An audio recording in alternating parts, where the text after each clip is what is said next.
자, 여기 제가 지금 창구멍에서부터 바느질 시작해서 한 바퀴 혼질하고 여기 반대편 창구멍까지 왔거든요. 여기까지 온 상태에서 매듭을 짓지 마시고 다시 1cm 되돌아가시는 거예요. 바느질 된 거 무시하시고 그 위에다가 1cm 박음질이나 반박음질, 혼질을 이용해서 바느질을 거꾸로 해주시고요. 자, 여기서 매듭을 이제 지으셔야 돼요. 마무리 지을 때 매듭은 우리 손에다 한 거랑 똑같아요. 실 가까이 바늘 바짝 갖다 대시고 한 세 번에서 네 번 정도를 돌리신 다음에 실을 밑으로 이렇게 내리시면 실이 모아지죠? 이 모아진 실을 손톱 끝으로 얘를 끌고 있어야 돼요. 그래야 매듭이 바짝 지어지거든요. 그래서 손톱 끝으로 얘를 잡으신 다음에 실이 다 빠져나올 때까지 잡고 계세요. 그래야 매듭이 중간에 뜨지 않고 바닥에 바로 고정이 돼요. 여기까지 바느질 다 하셨으면은 실끝 매듭 짓고 난 다음에 실끝은 7mm 정도 남겨놓으시고 잘라주시면 돼요.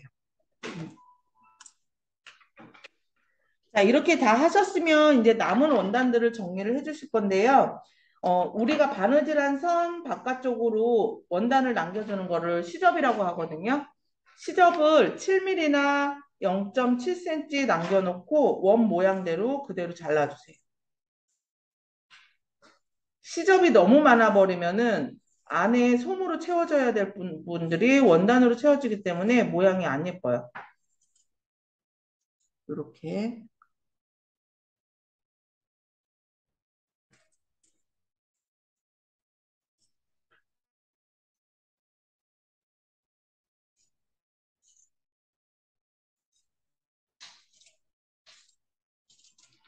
이 정도 7에서 1cm 정도 남겨놓고 자르시면 원의 모양대로 자르시면 모양이 이렇게 나오죠. 예. 그러면은 지금 보시면은 얘가 원의 모양이에요. 그죠? 이거 그냥 뒤집으시면은 동그라미가 원 모양이 울퉁불퉁하게 나올 거예요. 그래서 옆면이 예쁘게 나오게 하기 위해서 우리가 가위집을 줄 거예요. 그 가위집을 어디다 주냐면 여기 시접 부분에다가 줄 건데 가위집을 주실 때 너무 깊게 집어넣으시면 솜이 튀어나올 수 있어요. 그래서 가위집은 내가 시접 준 거에 반 정도만 줄 거예요. 반 정도만 줄 거고 이 가위집 중간 가위집과 가위집의 이 간격은 1cm 정도로 주시면 돼요. 근데 주의하실 게 뭐냐면 지금 여기 창구멍이 있는 부분도 곡선이죠. 근데 창구멍에 있는 부분이 곡선일지라도 창구멍에 있는 부분의 시접은 가위집을 주지 않아요. 왜냐하면 가위집을 주게 되면은 나중에 공구르기로 처리를 할 때 올들이 다 풀려가지고 모양이 안 예쁘게 나오거든요. 그래서 창구멍은 반드시 곡선일지라도 창구멍 부분에 있는 곡선은 가위집을 주지 않는다. 그래서 창구멍을 제외한 나머지 부분들만 1cm 간격으로 이렇게 반 정도씩 가위집을 주실 거예요. 그래서 원단을 뒤집을 때는 항상 가방이든 파우치든 곡선 부분이 있겠죠. 그러면 그 곡선 부분은 다 이렇게 가위집을 주세요. 주고 안 주고의 차이가 많이 나니까 이렇게 가위집을 너무 깊게 주면은 손누타가 튀어나와요. 음, 이렇게 가위집을 다 주셨으면은 이제 얘를 뒤집어 주실 거예요. 뒤집을 때, 뒤집으실 때 여기 창구멍으로 우리가 뒤집는다 그랬잖아요. 그래서 창구멍의 입구와 가까운 거 먼저 뒤집으시면 뒤집기가 힘드세요. 그래서 뒤집을 때 창구멍에서부터 제일 멀리 있는 쪽, 반대쪽을 잡으셔서 이렇게 손으로 끝을 빼세요. 끝을 빼신 다음에 얘를 뽑아 주셔도 돼요. 아니면은 겸자라는 기구가 있어요. 그래서 의료용 기기에서도 사용을 하는 건데 겸자를 이렇게 가위로 벌려가지고 안쪽으로 집어넣은 다음에 안에다가 원단을 찝으시고 얘를 그대로 빼시면은 손쉽게 좀 뺄 수 있어요. 네, 그래서 창구멍이 조금 조그맣더라도 뺄 수 있겠죠. 이렇게 다 빼셨으면 겸자를 이렇게 입을 다물어서 끝이 뭉뚱해지잖아요. 이 뭉뚱한 걸로 곡선 모양을 한번 훑어주시는 거예요. 이렇게 이렇게 훑어주시면 돼요. 그러면 동그라미 모양이 나왔죠. 응. 이 상태에서 이제 제가 오늘 갖고 온 솜을 채워 넣으실 거거든요. 그래서 솜을 넣으실 때도 마찬가지로 입구만 채우시는 게 아니라 입구 반대편의 안쪽부터 채우셔야 돼요. 입구 안쪽부터 채우셔야 되는데 솜을 넣으실 때 앞뒤로 뚱뚱하게 넣으시면 모양이 안 예뻐요. 평평하게 동그랗게 모양을 넣어주시는 게 좋은데 솜을 넣으실 때 그냥 넣으시지 마시고 겉에 이제 테두리 있죠. 둥근 라인. 아무리 가위집을 줬어도 얘가 조금씩은 이렇게 모양이 울퉁불퉁하잖아요.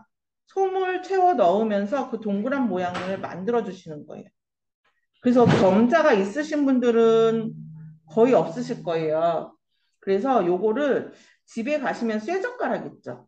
네, 쇠젓가락 끝으로 하셔도 되고요. 아니면은 나무젓가락으로 집어넣으시면은 쇠젓가락보다는 조금 더 잘 들어가거든요.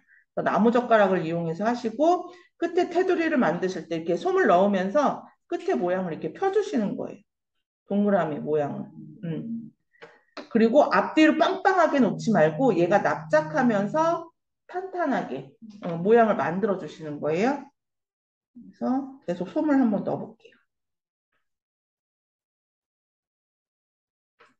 그냥 솜 넣는 거랑 테두리 모양을 만져주면서 하는 거랑은 또 천지 차이니까 하나하나 할 때 손 한 번 더 가는 게 나중에 완성했을 때 퀄리티가 조금 더 높게 나오죠. 그리고 이렇게 솜을 내가 안에를 빵빵하게 채웠는데 손 넣다 보니까 여기 부분을 내가 안 잡게 되잖아요. 그럼 이 솜들이 앞으로 쏠려 나올 수 있어요. 그래서 가끔 가다 수강생분들이 선생님은 손 진짜 잘 넣으세요. 막 이렇게 얘기하는데 저 그냥 편하게 보이시지만 손 아구가 아플 정도로 잡고 있는 거거든요. 그래서 내가 이 안에를 내가 이렇게 모양을 피면서 기껏 펴놨는데 놔버리면 이 솜들이 밑으로 다 다시 따라오잖아요. 얘가 따라오지 않게 여기를 잡아주는 거죠. 잡아주시면서 솜을 넣어주셔야지 모양이 형태가 일그러지지 않고 그대로 유지하면서 솜이 들어가요.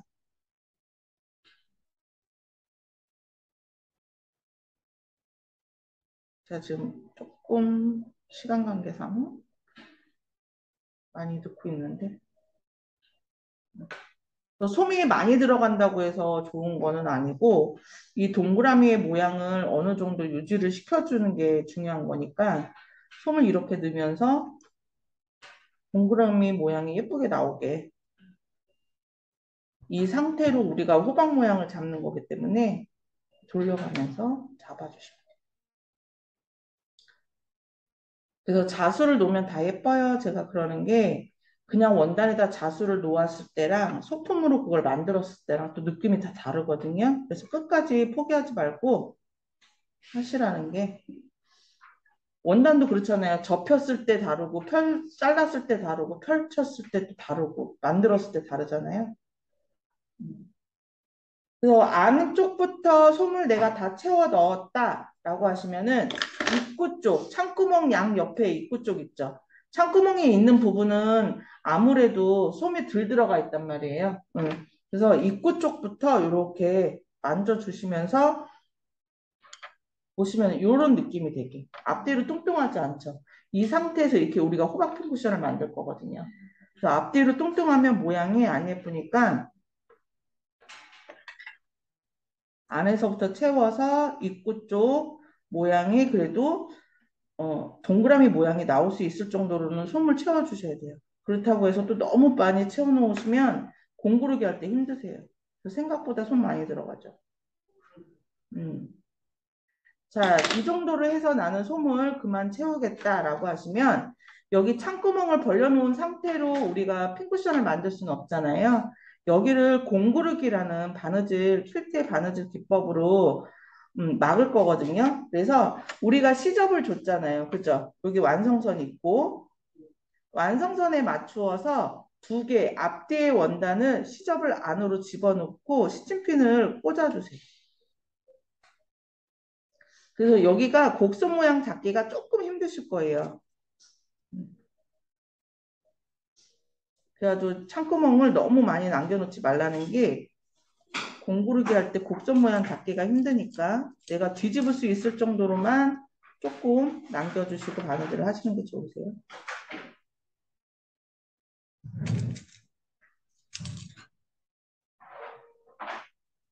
그리고 시침필은 지금 보시는 것처럼 세로로 꽂으셔야지 바느질 할 때 조금 편리하세요. 이렇게 완성선에 맞춰서 내가 시침핀을 꽂아 놓으셨으면 공구르기라는 바느질로 여기를 막을 거예요. 그래서 공구르기 지금부터 설명드릴게요. 얘는 지금 보시면 자수 작품이에요. 얘가 완성된 겉모습이잖아요. 겉에서는 매듭이 안 보여야 돼요. 퀼트 작품이든 자수 작품이든 홈패션을 하든 겉에서는 매듭이 안 보여야지 그게 완성품이라고 볼 수 있는 거잖아요. 그래서 매듭을 우리는 이제부터 다 숨겨줄 거예요.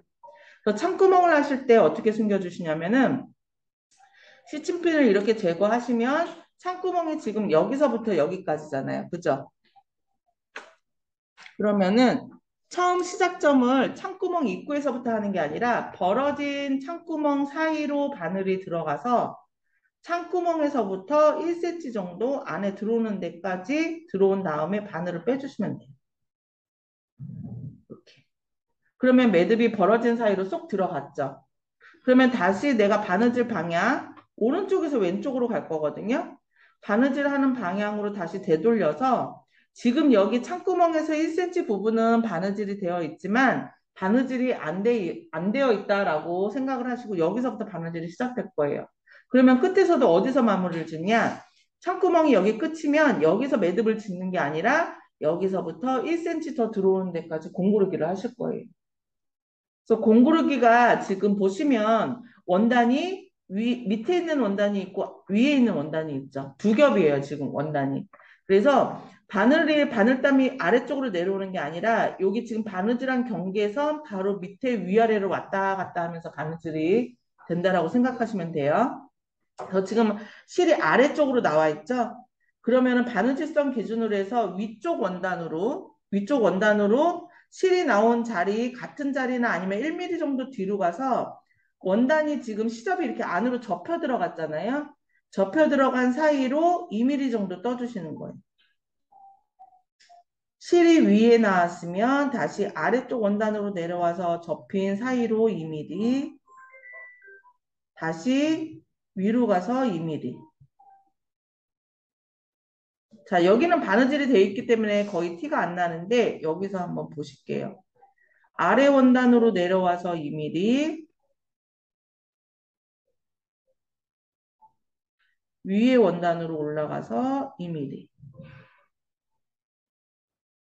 아래 원단으로 내려가서 2mm,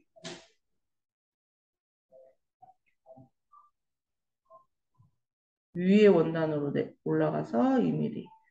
이렇게 해서 실이 나온 위치에서 제자리나 아니면은 1mm 정도 뒤로 가서 안에 시접 접힌 사이로 한 땀씩 한 땀씩 위아래 왔다 갔다 하면서 떠주는 게 공구르기고요. 지금 보시는 것처럼 겉에 땀이 보여요? 안 보여요? 안 보이죠? 이렇게. 지금 여기 요 부분을 바느질을 한 거거든요. 벌어진 부분은. 바늘땀 안 보이시죠?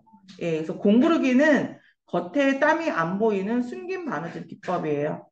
그래서 바늘을 잡으실 때 일반 홈질이나 박음질 우리가 수놓칠 때 잡는 바느질이 아니라 지금 제 바늘 잡는 모양을 보시면 우리 아웃라인 스티치 한 번에 뜰 때 잡는 바늘을 잡고 있죠. 제가 그 모습으로. 그래서 여기 완성선에 맞추어서 곡선 모양을 그대로 공구르기로 위아래 왔다 갔다 하시면 돼요. 그러면 겉에 땀이 보이지 않고 이렇게 바느질이 다 메꿔지죠. 창구멍을 위아래 왔다 갔다 하면서 그래서 창구멍을 반드시 스팀핀으로 꽂아서 정리를 해주셔야 돼요. 그래야 얘가 모양이 맞으니까. 창구멍 끝까지 다 왔다라고 하시면 여기서 매듭을 짓는 게 아니라 창구멍에서부터 1cm 더 들어오는 데까지 바느질이 돼 있어도 바느질이 안 돼 있다 생각하시고 위아래 왔다 갔다 하면서 그래서 1cm까지 다 들어오셨으면 매듭을 지을 건데요. 여기서 매듭을 지우고 감출 거거든요. 근데 여기서 매듭을 지우고 감추기에는 옆선에 바느질하는 땀 때문에 내가 숨기기가 조금 힘들다라고 하시면 이 실이 나온 위치에서 바로 밑으로, 바로 옆에 밑으로 해서 내가 매듭 짓기 편한 쪽으로 바늘을 끌고 나오세요. 이쪽보다는 이쪽이 조금 편하겠죠. 주변에 바느질한 게 없기 때문에 바늘을 매듭 짓기 편한 쪽으로 끌고 나오시고 실을 바짝 잡아 당기면 여기 지금 창구멍 공구르기 되어 있는 모습 보이시죠? 겉에 땀 안 보이시죠? 이렇게 하셔서 이 끌고 나온 실에다가 그대로 우리가 매듭을 지어주시는 거예요. 한 번, 두 번, 세 번, 네 번 돌려서 손톱으로 잡고 실을 끝까지 빼주시는 거예요. 매듭이 지금 보이죠? 이 실을, 매듭 지은 실을 살짝 잡아당기시면 마지막 뚫고 나온 구멍이 있어요. 바늘이 마지막 뚫고 나온 구멍. 그 구멍으로 바늘을 집어넣으시고 한 2, 3cm 정도 멀리 떨어진 곳으로 바늘을 빼주시면 그 구멍 사이로 매듭이 쏙 하고 들어가요. 그죠? 그래서 매듭은 이렇게 지어주시고 쏙 하고 들어가서 이 실을 잘라줘야 되는데 이 실을 그냥 자르시면 실끝이 남기 때문에 2, 3cm 들어온 부분이 있잖아요. 그 부분만큼 얘를 잡아당기시면 돼요. 잡아당겨서 실을 잘라주시면 실끝이 이 안으로 쏙 하고 들어가요. 그래서 이 지금 숨긴 매듭을 숨겨주는 방법을 여기 바느질이 끝난 자리에서 재구멍 찾기가 쉬우신 분들은 바느질이 끝난 자리에서 하셔도 되고 아니면 지금 저처럼 매듭 짓기 쉬운 쪽으로 끌고 나오셔서 바느질을 하셔도 돼요. 여기까지 이해되셨을까요? 네. 이런 식으로 해서 이제 솜을 놓고 우리가 지금 창구멍을 막아준 거고요. 창구멍 부분이 매끄럽지 않기 때문에 우리가 지금 사용하고 있는 솜은 방울솜이에요. 방울 모여 있는 솜이기 때문에 안에 들어가면 지들끼리 펴져요. 그래서 내가 모양을 예쁘게 잡아주는 거야. 호박 모양을 잡기 전에 동그란 모양이 되게 이렇게 손으로 만져주시면 방울솜은 만지는 대로 모양이 조금 변형이 가능하거든요. 이렇게 만져주시면 돼요.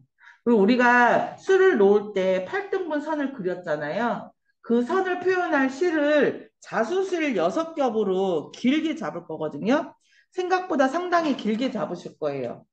우리가 평상시에 60cm를 잡았다 그러면 60cm의 2배 정도 되는 길이로 잡으시는 게 편하세요. 그래서 저는 이 색실로 한번 해볼게요.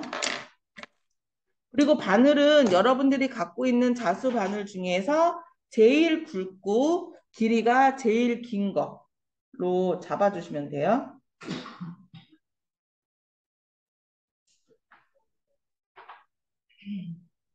매듭을 지으시고 매듭이 꽤 두껍겠죠. 6올이니까. 지금부터 호박 모양 만들게요. 자, 여기 중심점이 있죠. 네, 중심점으로 바늘을 집어넣어서요. 아래쪽 중심 정도 되는 부분에다가 바늘을 빼실 거예요. 빼시고 실을 잡아당기면 매듭이 안으로 들어가요. 그죠? 이 상태에서 호박 모양을 잡으면 지금 들어간 매듭이 튀어나올 수 있어요. 그래서 뒤에서 한 번 한 땀 정도 떠줄 거예요. 한 땀 정도 원단만 떠주시고 그 다음에 원단을 이렇게 뜨고 실을 빼면 이렇게 원 모양이 되죠? 그 사이에다가 바늘을 이렇게 빼주실 거예요. 그러면 얘가 묶어지죠, 한번. 이렇게. 예. 이렇게 묶어놓은 상태에서 호박 모양을 만들 거예요. 그래야 매듭이 안 튀어나와요. 다시 중앙에서 앞에 중앙으로 나가는데 지금 이제 호박 모양을 만들기 위해서 여기 중앙에 실이 8번 왔다 갔다 할 거거든요. 그러면 같은 자리에서 8번 왔다 갔다 하면 어떻게 돼요? 구멍 나겠죠? 그래서 같은 자리에서 왔다 갔다 하지 말고 그냥 내 머릿속으로 열십자 모양을 만들면서 바늘땀을 조금씩 이동시킨다라고 생각하시고 만들어주시면 돼요. 그래서 뒤에서 다시 실을 빼시고 내가 위에 선 그려준 부분 있잖아요. 위에 선 그려준 부분에 그 중에서 한 군데를 이렇게 감아요. 감고 살짝 실을 잡아당기면 여기가 쏙 들어가겠죠. 감은 상태에서 다시 중앙에서 밑에서 위로 올라오시는 거예요. 또 올라올 때 같은 구멍으로 올라오지 말고 살짝 옆으로 비껴나가도 되고 열십자 모양을 만드셔도 되고 이렇게 해서 한 군데 모양을 잡으셨으면 실을 느슨하게 하시면 얘 모양 다시 풀어져요. 그래서 잡아당긴 상태에서 여기를 유지를 해주시려면 왼쪽 손으로 얘를 꽉 잡고 있어야 돼요. 그러면 다시 맞은편 등분선 나눠서 다시 밑에서 위로 이렇게. 그리고 열십자 모양 기준선 먼저 만들 거예요. 세로줄 먼저 했으면 가로줄 다시 밑에서 위로. 이때 같은 자리로 나오지 말고 살짝살짝 옆으로 가라는 거예요. 다시 맞은편 호박 모양 만들어요.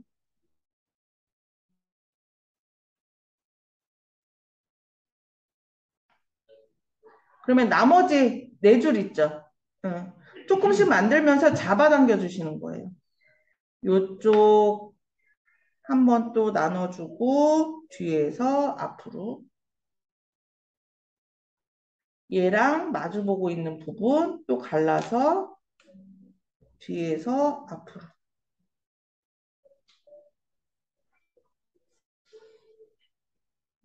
다시 마지막 두 줄 남았죠?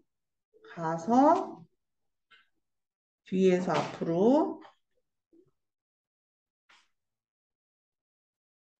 마지막 한 줄 할 건데 우리 보시면은 제가 단추 넣어드렸을 거예요. 단추나 구슬 같은 거 넣어드렸을 거예요. 그거를 마지막에 준비를 해주세요. 마지막에 준비를 해주시고 저도 갖고 왔는데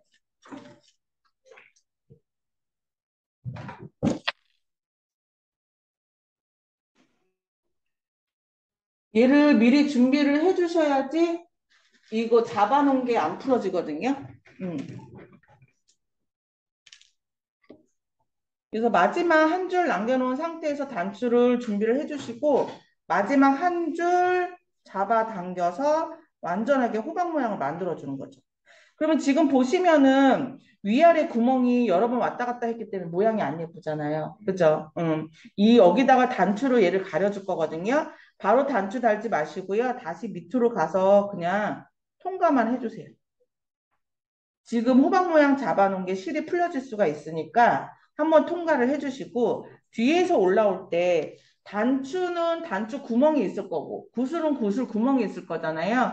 그러면 여기다가 단추 달기처럼 단추 구멍이나 구슬 구멍에 맞춰서 바늘을 넣고 뺀 다음에 다시 반대편으로 통과.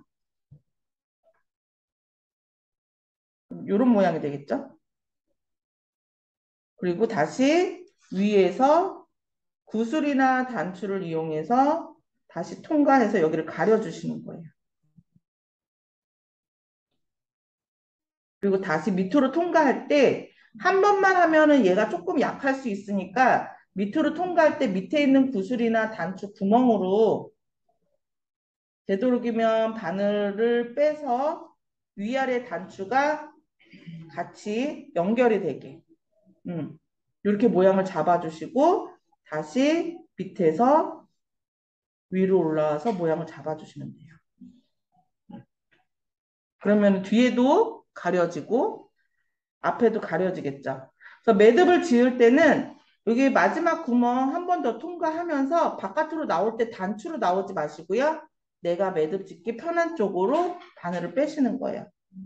이렇게 빼시고 매듭을 지어주신 다음에 실이 두꺼우니까 많이 돌리지 마시고 두세 번만 돌리세요. 매듭을 지으신 다음에 실을 살짝 잡아당기면 마지막 뚫고 나온 구멍 있죠. 그 구멍으로 바늘을 빼고 멀찌감치 빼서 잡아당기면 매듭이 쏙 들어가죠. 그리고 실을 잡아당긴 상태에서 끊어주시면 완성. 네. 호박 모양 필쿠션 완성이에요. 그래서 지금 10펜으로 되어 있는 거는 댁에 가셔서 다리미 스팀으로 얘를 분사시키면은 얘가 그대로 날아가거든요. 옆에 보시면은 같은 실 색깔로 안 하거나 실이 뜨게 되면 옆에 모양이 보여요. 그래서 여기는 우리가 아웃라인 스티치 배웠잖아요. 아웃라인 스티치를 이 위에다가 놓으셔도 되고 아니면 우리가 앞으로 배울 라인 스티치를 배우신 다음에 나중에 이 옆에다가 술을 놓으셔도 돼요. 네, 어때요? 만들어 놓으니까 예쁘죠? 그러니까 여러분들 것도 이렇게 될 거예요. 그래서 술을 맞아 놓